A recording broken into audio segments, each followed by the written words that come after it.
let's see if this hub will go on here. Sound like a good idea? We probably should have tried putting it on before we turned everything back on.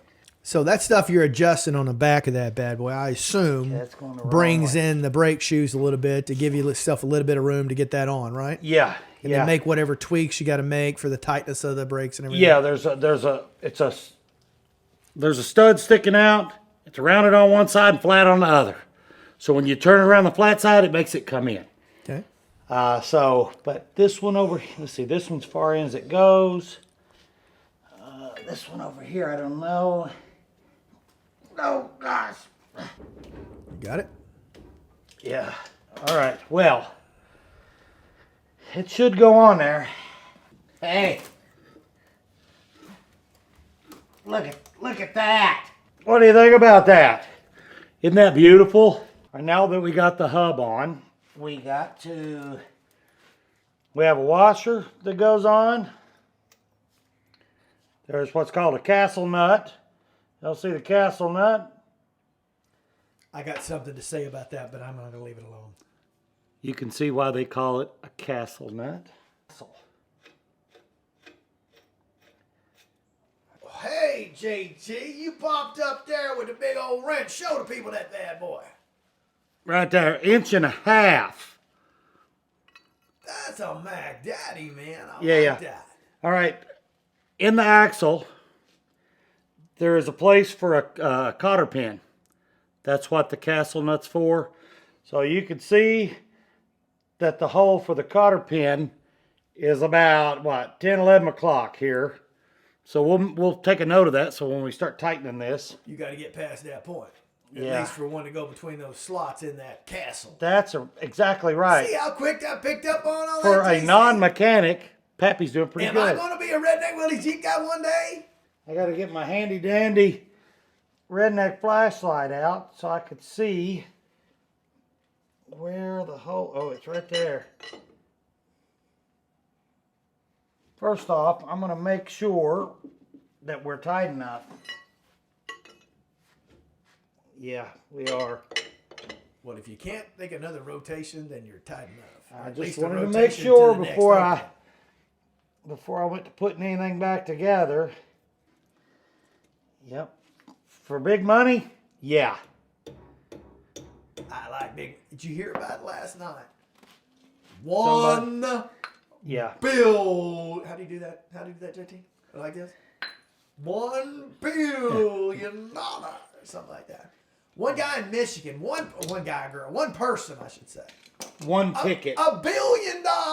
One ticket. Can you imagine? No. Do you know me personally? I would rather win $15 million than $150 million. Do you wonder why I say that? Okay, here's the deal. You win $150 million. You have no choice at that point. You cannot live your life like a normal human being anymore. I'll struggle through. There is no way to do it because everybody will want you for everything, for access. I'll figure it out. If you can make enough just to pay a few things off, have a little nest egg, you can still live in a subdivision around normal everyday people, because the last thing I'd want to do is live amongst a bunch of highfalutin people. I want to live by everyday people. And it's hard to do that when you got a lot of money. I'm going to say this. Just think about a couple friends you've had back in the day who got a windfall of some money. I'm thinking of a guy and a girl, you know. One's been a long time friend. I'm going to say something. Yep. The only thing big money would change is we'd have a new place for the Redneck Willys Jeep Show. I'd have car lifts. If there's any one thing I know that's for sure, what I would do. Money would not change you or me. I know that. No. I have no. But it's all the other people who would just be relentless about coming after you. So, JT, when you buy that next lottery ticket, don't go for the billion. Go for the million. Don't go changing. Don't go changing conversation. I got to get you the lyric sheet. I like to make up my own lyrics, JT. They're more interesting that way.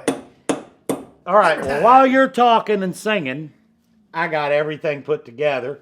Now we can put the tire back on. Oh, gosh. Oh, I'm getting that Redneck Willys Jeep shirt dirty. Why, Jeff Young, did you know that you're a boomer? A boomer? You are a boomer. Do you know that? You are the last of the boomers. I don't know. You are. I don't know. So when all these young kids come up and say, basically, when you hear them describe you in the way they would, and they call you boomer, they're basically saying you're a clueless old man. So JT, I hear you got a tip for people putting a tire on one of these bad boys. Well, tires are heavy, and I'm old.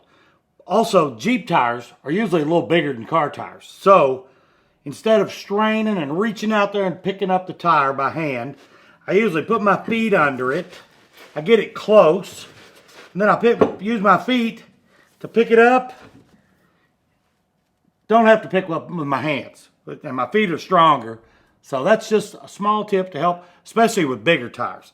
Small car tires, not so much. That's a good tip, JT. I like that one. I'm glad you did. Yeah, I like it. All right, let's put these lug nuts on. All right, we're gonna use my handy dandy Roby.